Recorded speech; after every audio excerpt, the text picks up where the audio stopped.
अस्सलाम वालेकुम रहमतुल्लाहि व बरकातहू। प्रोफेसर शम्स हसन एक मरतबा फिर जिन सीरीज में एक नए एपिसोड के साथ हाजिर है और उम्मीद करता हूँ कि आप तमाम हज़रात खैरियत से होंगे। आज की जो वाक़यात है वो उनमें से जो सर फहरिस्त वाक़या है जो एक फोटोग्राफर का वाक़या है और ये फोटोग्राफर का वो 24 से 25 साल की उम्र थी इनकी और ये शादी ब्याह के फंक्शंस वगैरह में फोटोग्राफी किया करते थे। हम नॉर्मल फोटोग्राफर भी थे, ओकेजन के हिसाब से जो भी उनको ओकेजन मिल जाता था वो ये फोटोग्राफरी करते थे। तो यहाँ से कोई कमोबेश 15 से 18 साल पहले का वाक़या है। तो ये जनाब अली एक मरतबा एक शादी की तकरीब में फोटोग्राफी कर रहे थे और लड़की वालों ने उनको बुलवाया था, जाके अपने काम में मसरूफ हो गए। अब इनका काम ये होता है कि तमाम जितने भी अहबाब हैं, खा वो लड़की वाले हैं या लड़के वाले हैं, तो उनको सबको उनकी फोटोग्राफ लेना, मेल फीमेल जो भी अहबाब उनको मिलते थे वो फोटोग्राफ लेते थे। खासतौर जो गैदरिंग होती थी जहाँ पर इकट्ठे कुछ लोग बैठे होते थे, खासतौर पर वो ज़्यादा टारगेट करते थे। तो इन्होंने देखा एक ग्रुप में बड़ी मतलब खूबसूरत और हसीन जमील यंग गर्ल से मतलब कोई 17-18 साल की या 19 साल की लड़की थी जो बड़ी जाजिब नजर थी। यानी वो समझ लीजिए कि उस महफिल में उनकी नजर थी क्योंकि वो तो उनका काम है तमाम जितने भी अहबाब है उनकी पिक्चर्स में उनकी फोटोग्राफ लेना, तो उनकी नजर में हर बंदा था। लेकिन वो जो लड़की थी वो दरअसल उनको भाग गई। उन्होंने देखा कि इस जैसी लड़की पूरी महफिल में कोई भी नहीं है, इंतहाई खूबसूरत, शाइस्ता और हर तरीके से हर लिहाज से जबरदस्त थी उनके हिसाब से। अब वो समझ लीजिए एक तरह से उन पर इलेक्टिव हो गए। अब वो बार बार 2-4 फोटोग्राफ बार आगे पीछे खींच के दोबारा वही खड़े हो गए और वो जहां बैठती जहां खड़ी होती, जिसके साथ पीछे जाए खड़ी हुई आगे खड़ी हुई है, वो बहाने से उसकी तस्वीर जहां भी मिल रही वो उसकी तस्वीर ले रहे थे। वो लड़की भी ये महसूस कर गई कि जनाब ये खासतौर पर मुझे जहां देख रहे हैं ये मेरी तस्वीर ले रहे हैं। भाई चूंकि एज ऐसी थी उसने भी ज्यादा वो नहीं किया क्योंकि वो भी एक शौक वाली एज होती है कि यार मुझे कोई देख रहा है, मुझे कोई चाह रहा है, मुझे कोई फोकस कर रहा है खासतौर पर तस्वीरों में, तो है।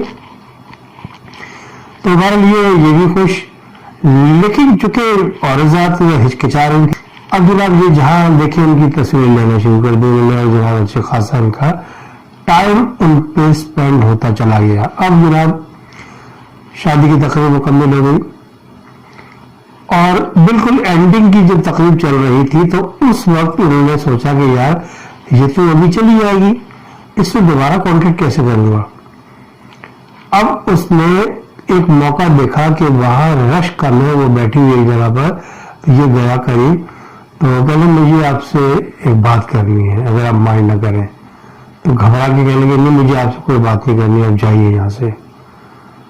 तो ये परेशान होकर चला जाता है। अब इसके दिल के किसी नर्व वेशन में वो बैठ गई थी जाके, ये समझ लीजिए कि उसका हर वक्त उसके जहन में बस वो पूरी महफिल में जितनी देर उसने काम किया सारे महफिल में उसी का ख्याल उसके जहन में घूम फिर रहा था। वो अपने आप को बेबस महसूस कर रहा था और जनाब काम की तरफ से उसका ध्यान जो था वो ज्यादातर इसी की तरफ फोकस था। अब बढ़ता क्या ना करते उन्होंने सोचा कि यार मैं इससे मुंह से बात तो करना चाह नहीं रही, एक दफा ट्राई करता हूँ। वो गया, उसके करीब एक खातून की या जो भी बैठे हुए लोग उनकी तस्वीर ली, इशारे से उसको टेलीफोन का इशारा किया कि मुझे हमारा नंबर चाहिए। तो उसकी आंखों में थोड़ा सा चमक आई, उसने ऐसे इशारे की जैसे कह रही कि वेट करो, इंतजार करो। उसके बाद जनाब अपने काम में मसरूफ हुआ। अभी इसका जो इशारा किया था इसने इंतजार करने का, वो समझ तो गया था लेकिन बेचैन था कि ये इंतजार क्यों करवा रही है, ये नंबर तो फोन दे दिए। अब हौसला ये ना हो कि ये कहीं शादी की जो फंक्शन में जो उसकी जान पहचान वाले जो भी है उनसे कोई पिटवा दे मुझे, कहना नहीं, पिटवाना होता तो इतनी देर इंतजार नहीं करती। तो उसके दिल में मेरे लिए कोई ना कोई नरम गोशा बहन है, ये सोच के जनाब अली वो मुतमईन। थोड़ी देर के बाद एक बच्चा दौड़ता हुआ आया, उसने एक पर्ची जो रोल की हुई थी उसने उसके हाथ में दे दी, फोटोग्राफर के। पर्ची खोली तो जनाब अली उसका नाम प्लस उसका फोन नंबर उस पर लिखा हुआ था। ये बड़ा हैरान हुआ कि इसने इस तरीके से नंबर भेजा। वो इसकी एक्सपेक्टेशन थी कि शायद डायरेक्ट नंबर देगी, बहरहाल वो उसका नंबर चाहिए और मिल गया। अब जनाब अली बड़ा खुश। अभी जितनी भी देर वहां पर रहा उसके बाद वो लड़की आगे पीछे कभी कभार नजर आती थी। फिर बिल्कुल एंड पर प्रोग्राम के आके उसने बहुत ढूंढने की कोशिश की, लेकिन उसको समझ में नहीं आया वो लड़की कहाँ गई। बहरहाल उसके बाद जनाब अली किस्सा मुख्तसर की वो तकरीब एंड हो गई। अब सब अपने अपने घर को चले गए, ये भी अपने घर को चला गया। अब ये रात भर सोचता रहा उसके बारे में, और क्योंकि रात का टाइम तो मुनासिब नहीं था इसमें फोन करना, तो उसने क्या किया, सुबह तक इंतजार किया और सुबह उसको फोन किया। सुबह जैसे इसने फोन किया उसने फौरन फोन उठा लिया। बातचीत हुई, कभी आप नौशाबा बात कर रही हैं? कहती जी जी आपको, तो वो हंस रहा था, मैं फोटोग्राफर बात कर रहा हूँ। ओह अच्छा अच्छा अच्छा जी, कैसे आप खैरियत से? तो बहन वो मुख्तसर वो जो भी बात उन्होंने आपस में की उसमें वो थोड़ा सा क्लोज हो गई। जब वो तो बातचीत से उसने कहा लड़के ने कि कहीं मुलाकात हो जाए, कहती हाँ हाँ क्यों नहीं। तो पार्क में उन्होंने डिसाइड किया कि पार्क में फला पार्क में आ जाओ। वहां गए, बराबरी वहां पर काफी देर गपशप मारी और आपस में जो भी गुफ्तगू थी मुख्तलिफ मौज़ूआत पर वो करते रहे। अलगर्जी की वो और मजीद क्लोज हो गए। अब लड़की ने कहा कि तुम मुझे आखिर में मुलाकात के कि तुम मुझे भूल तो नहीं आओगे? कहते नहीं सवाल होगा मेरे, मैं भूल नहीं सकता आपको। मैं समझ लीजिए कि दिल जान से आपको चाहता हूँ ये वो। कहने मुझे भूल तो नहीं आओगे? कहता नहीं बिल्कुल नहीं। कहने के किसी भी हाल में मेरा साथ नहीं छोड़ोगे आप? नहीं बिल्कुल नहीं। अलग जैसे आमतौर पर इस मौके में जो वादे होते हैं वो सारे किए गए। अब उन्होंने कहा कि नेक्स्ट टाइम मैं आपको फोन करके बता दूंगा मैं कब मिलेंगे ये वो, और वो समझिए 4-6 दिन लगेंगे, पर दूसरे दिन फिर उसने फोन कर दिया। तो कहने भी आपका मुलाकात करें, तो कहने आप मेरे घर आ जाओ। ये उसके घर पहुंच गया। घर में भी काफी देर इसकी गपशप मारे, खूब लोगों की बातें की, अलग के ऐदो पैमा और ये वो खूब कस्बे वादे की और आ गई है। रात भर ये इनको नींद ना आए, उसी के बारे में सोचे। उसका अंदाज गुफ्तगू, उसका बातचीत, ये वो अलग के हर चीज उसकी स्टाइलिश थी और बहुत मरूज हुआ था उसकी उस बात से उसकी। तो बहरहाल तो अब जनाब अली इत्तेफाक की बात है उस पार्टी का, जिस पार्टी का इसने काम किया था, जहां पर इसकी मुलाकात हुई थी, उस पार्टी का फोन आया कि भाई चौथा दिन गुजर गया अभी तक आपका एल्बम नहीं आया, जो आपने तस्वीरें बनाई थी वो भेजी भाई। एकदम उसको ख्याल आएगा है असल मौजूद तो माटी है। वो बड़े हैरान परेशान है, मेरे ध्यान से कैसे निकल गया कि असल काम तो मेरा ये था, मैं किन चक्करों में लग गया। अगर इश्क और मुश्क छुपाए नहीं छुपते, और फिर आप जितना मर्जी इस पर कंट्रोल कर लीजिए, इस पर डूबता चला जाता है इंसान। एनीवे, तो जनाब मेरी ये उनको याद आया तो फिर रात भर पूरी रात लगा के जनाब मेरे उनको एल्बम तैयार किया। अच्छा, एल्बम तैयार करके उन्होंने जब देखा ये तजस्सुस था उनको, मुझे मुलाकात भी हो चुकी थी उनकी नौशाबा, तो उन्होंने बोला कि तस्वीरों में कैसी लगती है। मजे की बात है तस्वीरों में कहीं भी उसकी एक तस्वीर नहीं आई। वो बड़ा चौंका, यानी सारा सिर्फ अपनी जगह है, वो कुर्सी जिसमें बैठी हुई है वो भी अपनी जगह है, उसका दाएं बाएं आगे पीछे जो लोग वो भी अपनी जगह है, लेकिन नहीं है तो नौशाबा नहीं है। उसके दिमाग ने काम नहीं किया, ये कैसे हो सकता है, ये तस्वीरों की नजर क्यों नहीं आ रही। मैंने खुद देखा, अपने खुद अपनी आंखों से, मैंने इसी वजह से मैंने उस जगह खड़े की तस्वीर ली है। अलगज ये कि 15, 20, 25 जितनी जगह पर उसने तस्वीरें ली थी वो सारी की सारी वहां पर कहीं भी नौशाबा नहीं थी। इसके रोंगटे खड़े हो गए, ये कैसे हो सकता है। अब इसकी वजूहात उसके समझ में नहीं आ रही, पजल हुआ था शदीद। ये कैसे हो सकता है। अब जनाब उसने फटाफट उसको फोन किया ये जानने के लिए कि भाई तुम मतलब तस्वीर नजर नहीं आ रही मुझे, क्या वजह है। बाकी सब नजर आ रहे हैं, लेकिन फोन मिलेगा तो पूछेगा ना, फोन मिल ही नहीं रहा। ऑटो रेंज जा रहा है, और जब ऑटो रेंज कई दफा ट्राई की तो पता लगा कि फोन बंद जा रहा है। अलगज जी के उसके बाद कॉन्टेक्ट उस फोन पे नहीं हुआ। कहते हैं नहीं शाम तो कल तो मेरी इससे बात हुई, यही क्या चक्कर है। तो मैंने चला मैं जाके देख लेता हूँ। अब जनाब सुबह सुबह उस मकान पे चला गया ये जहाँ पर उसकी मुलाकात हुई थी उसके घर पे। अब वो जब घर पे गया उसने देखा बड़े गौर से इस बिल्डिंग में रात में थी, बड़ी जगमगाई की बिल्डिंग है जनाब अली, बड़ा मतलब सिंगल स्टोरी घर था ये, बड़ा खूबसूरत लग रहा था। अब इस वक्त ऐसा लग रहा है जैसे बिल्कुल खंडर टाइप की बिल्डिंग है वो। लाइट तो लाइट, कहीं दूर दूर तक सफाई का भी पता नहीं लग रहा था। गर्द गुबार से अटी हुई बिल्डिंग थी वो, और जनाब दरवाजा भी खिड़की पर जाले लगे हुए थे। मुझे ऐसा लग रहा है ताले वाले की शक्ल देख के उसकी कंडीशन देख के मुझे तो ऐसा लग रहा है कि मुद्दतों से खुली ही नहीं है ये, मतलब जो घर है मकान है ये खुला ही नहीं है, क्योंकि कल तो इसके पास सो गई हम, इसका दिमाग काम नहीं कर रहा। तो करीब से एक साहब मुझे वो देखा गौर से कि ये बंदा बड़े गौर से जायजा ले रहा है इस मकान का, खासतौर दरवाजों का। कहने की खैरियत तो है कि ये हो रहा है कि ये जो मकान है इसकी जो मकी है इसमें एक नौशाबा नाम की खातून होती है, वो मुझे उनसे काम है, मैं उनसे मिलने के लिए आया था और मेरी कलीन से मुलाकात हुई थी यहाँ पर। अब मैं आया तो वो है नहीं। कहने कल कब मुलाकात हुई थी आपकी? कहने कल रात को आया था मैं।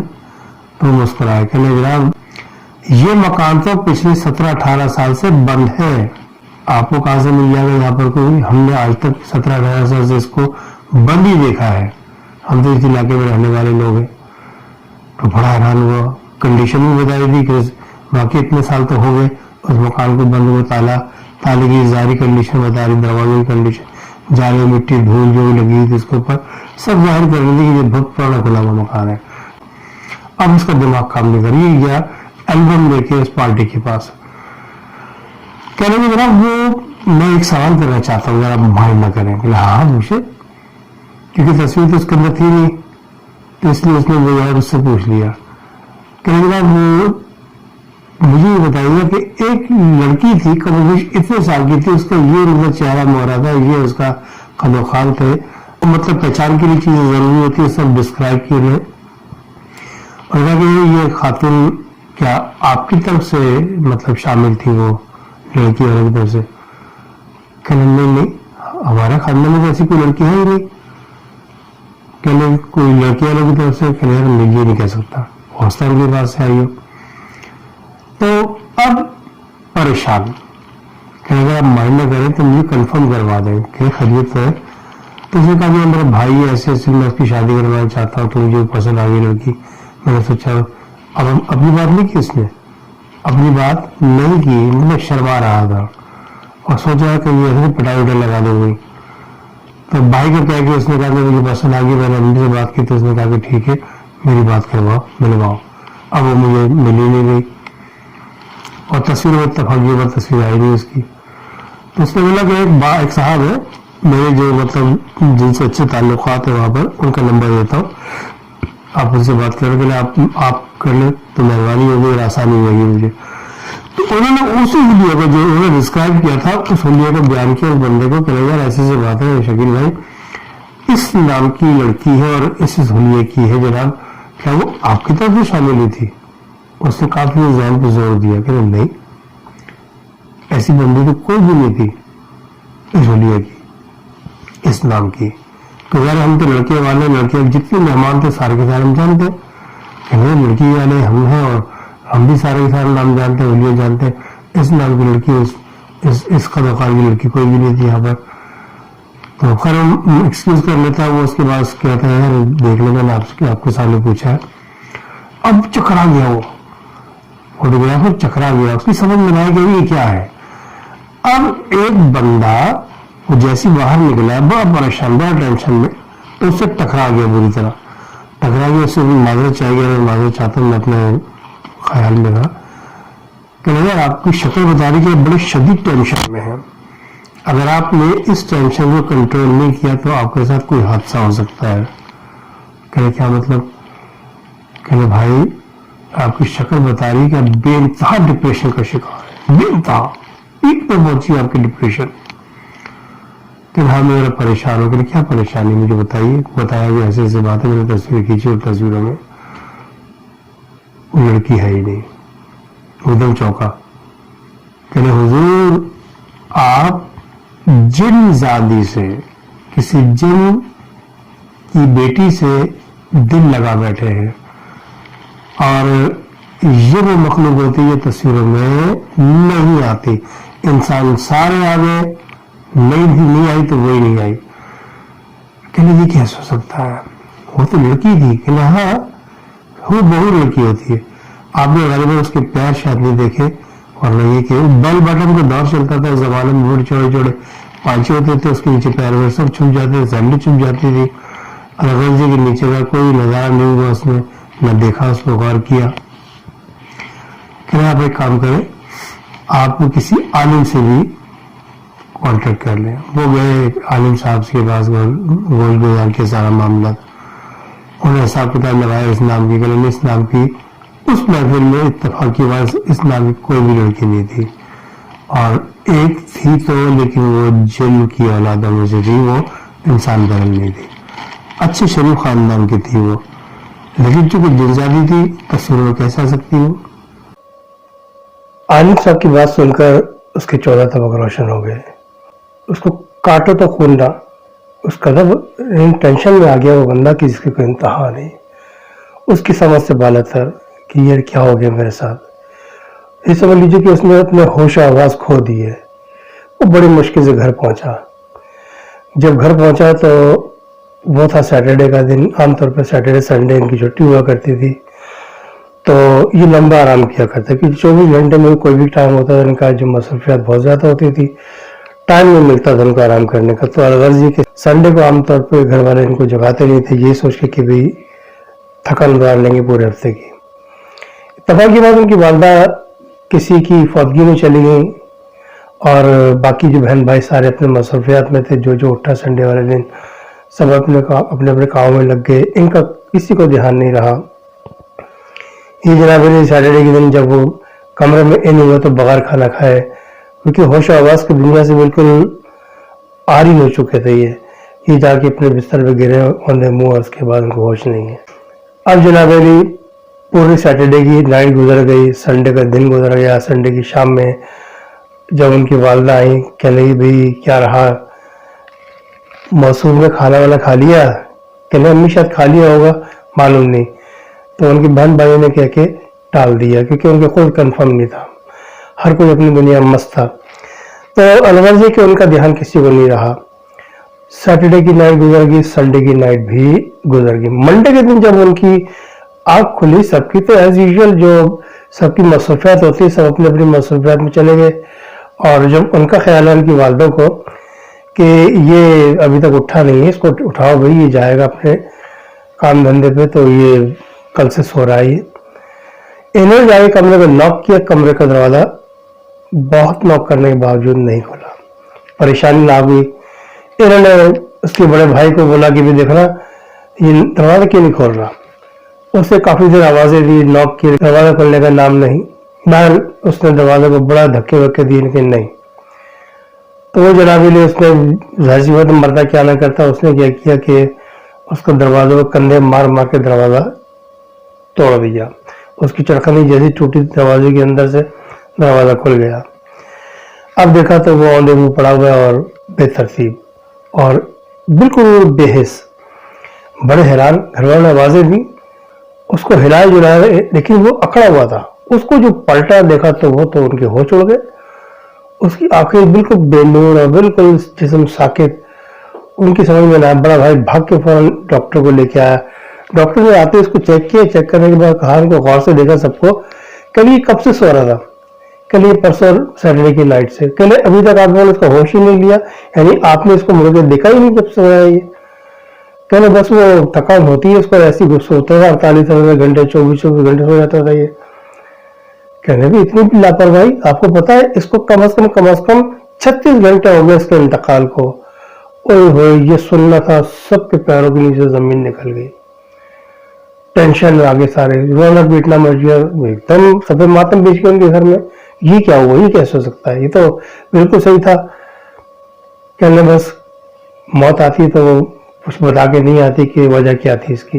बहरहाल वो काफी रोना धोना हुआ जनाबी ली। वो फिर उनके जो मामला थे दफन कफन दफन के, उनके जितने यार दोस्त सब परेशान। जो सुन रहा था बड़े हैरान परेशान कि यार ये तो बड़ा हंसमुख लड़का था और इतना मतलब जबरदस्त मतलब बातचीत करने वाला था, इसको क्या हो गया, इसको अचानक मतलब ये कैसे हो गया। तो बहरहाल जितने वो इतनी बातें, बहुत सारे लोग मतलब आते कमेंट्स देते हैं, पुरसा की और चले गए। अलगर्जी 2-3 दिन गुजर गए। उनकी जो बहन थी छोटी, उससे वो अलमारी का जब उसने पट खुले हुए देखे तो उसने अलमारी खोल के देखा तो उसमें एक एल्बम रखा हुआ था जिसमें लड़की के होने के चांस थे। लेकिन जब उसको देखा तो उसमें कुछ भी नहीं था। तो उसने बुरा मतलब बहुत ही टूटे हुए दिल के साथ सारी तस्वीरें इकट्ठी करके अलमारी में रख दी थी। अब जब घर वालों ने वो अलमारी में से तस्वीरें देखी तो सब तस्वीरें दे दे के इसको देख रहे थे कि देखो हमारे भाई की तस्वीरें इसने बनाई थी, हमारे बेटे की तस्वीरें इसने बनाई थी। अलग जी के सारे परेशान थे और सबकी आंखों से आंसू बह रहे थे। अब इन्होंने एक चीज पर गौर किया कि जहां पर तस्वीरें ली गई थी उनमें से एक सीट खाली थी। यानी अगर मजमे में से तस्वीर ली गई तो मजमे में 8-10 अफराद का ग्रुप है तो उसमें एक सीट बीच में खाली। तो आमतौर पर इंसान जिसकी तस्वीर लेता है उसको फोकस करता है, सेंटर में रखता है उसको आमतौर पर, उन्होंने भी ऐसे किया था। तो वो तस्वीर जो जिसको यानी एक तरह से फोकस किया गया था वो तस्वीर नहीं थी उसके अंदर। यानी चेयर एम्प्टी थी, जगह जहां पर वो ली गई थी वो एम्प्टी थी। अलग के उनको इस चीज का एहसास हुआ। उन्होंने बोला कि यार ये जगह क्यों खाली है, हर जगह हर तस्वीर में एक जगह खाली है, इसकी क्या वजह है। उन्होंने उनके दोस्तों से मालूम किया तो उनका एक दोस्त जिससे इन्होंने जिक्र किया था तो उसने कहा कि भाई ये दरअसल मुझे मालूम है इसकी वजह और शायद कोई नहीं जानता हो। घरों ने पूछा क्या वजह है तो फिर पूरा वाक्य A to Z सारा गोश गुजार किया उन लोगों को। उन सब के पैरों के नीचे जमीन निकल गई कि वो इन तमाम वाकयात से गुजरता रहा और हमें पता ही नहीं। कह रहे आंटी वो मतलब जाहिर वो कोई परेशानी में था, वो तो ये सोच रहा था कि मैं अपनी वालिदा को भेज के आपको भेज के रिश्ते की बात करवाऊंगा, लेकिन आनंद फानंद ये जो वाकया सामने आया तस्वीर में वो नहीं हुई। तो फिर उसने खोज लगाया तो पता लगा जनाब वो ऐसे ऐसे मामला कि वो जिन शादी थी, इस वजह से तस्वीरों में नहीं आ पा रही थी। तो उसका दिल टूट गया। वो बहुत ही यानी इस कदर डिसहार्ट हुआ कि उसने किसी को बताने पसंद नहीं कि क्या बताता, वो मजाक उड़वाता अपना। वो इसने जिंदगी में पहली मरतबा किसी से मोहब्बत की भी तो किससे की, जिनजादी से। अलग जी के तमाम घर वाले बहुत ज्यादा अफसरदा हुए कि यार काश ये हकीकत में होती लड़की इसकी जिंदगी में तो इसकी हम शादी करवाते, उसका घर बस जाता है, लेकिन क्या कर सकते हैं। तो इस तरह बेचारे की लव स्टोरी का इख्तिताम हुआ और ये इसका अंजाम था। तो अक्सर और बेशतर ऐसा होता है कि इंसान मुगालते में आ जाता है। ये स्टोरी थी, मुझे बहुत अच्छी लगी तो मैंने सोचा कि आप लोगों को गोश गुजार करूं क्योंकि आपको भी यकीन ये पसंद आएगी। तो लाने की सूरत में आप वीडियो को जरूर लाइक कीजिएगा, वीडियो को लाइक करने के साथ साथ शेयर जरूर किया करें। और जनाब नए व्यूअर्स से मेरी दरख्वास्त है कि मेरे चैनल को सब्सक्राइब लाजमी कर दिया करें। और जो भी आपकी अपनी जो स्टोरीज है, आपके दोस्त अहबाब, अपने रिश्तेदार, जो भी आपकी मालूमात में सच्चे वाकयात हैं, स्टोरीज वगैरह हैं, सच्ची स्टोरीज, वो आप मुझे लाजमी मेरे ईमेल एड्रेस पर आप सेंड कर दीजिएगा ताकि उस पर भी कहानी एक आपके रेफरेंस से इसको पेश किया जा सके। और जनाब इसके साथ ही प्रोफेसर शम्सुल हसन को इजाज़त दीजिएगा। अस्सलामु अलैकुम वरहमतुल्लाहि वबरकातुहू।